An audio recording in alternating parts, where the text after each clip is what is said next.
Fl-Università l-Antika tal-Belt Valletta saret l-ewwel laqgħa pubblika dwar riforma tant meħtieġa fil-Qorti tal-Familja. Din il-laqgħa saret bilan biex il-Gvern jisma' l-ħsibijiet tan-nies qabel jiġi mniedi dokument għal konsultazzjoni pubblika.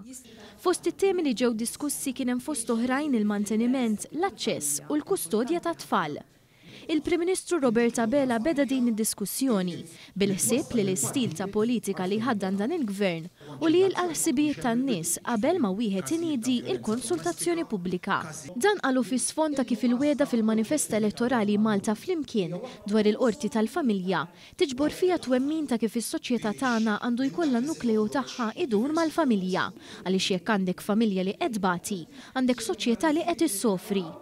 Waqt l-intervent tiegħu Dr. Bela spjega li l-proċess quddiem il-Qorti tal-Familja għandu jinqasam f'żewġ binarji differenti.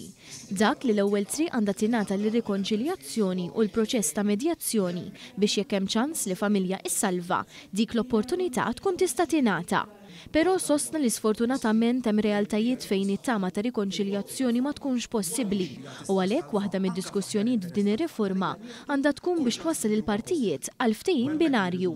Il-Prim Ministru tenna l-istatistiċi juru li l-mod ta' rikonċiljazzjoni fil-qrati qed jaħdem, però hemm bżonn iktar xogħol b'riformi li jiffaċilitaw il-proċess biex f'ħafna każijiet ma jkunx hemm bżonn jitilgħu quddiem il-qrati Maltin.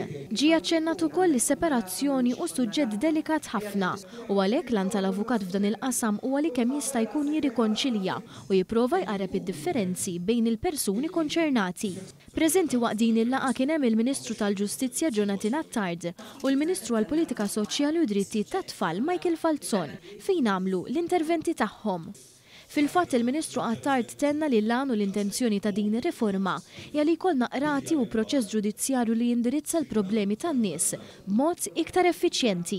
Din hija riforma mistennija ħafna għaliex interventi ta' dan it-tip ilhom snin twal ma jsiru u nemmnu li hemm bżonn iva li jsiru tibdil neċessarji fil-proċeduri fil-qrati tagħna biex nassiguraw li kemm jista' jkun innaqsu l-iskariġġ li jġib miegħu id-disgwid familjari u d-disgwid legali fil-qrati tagħna.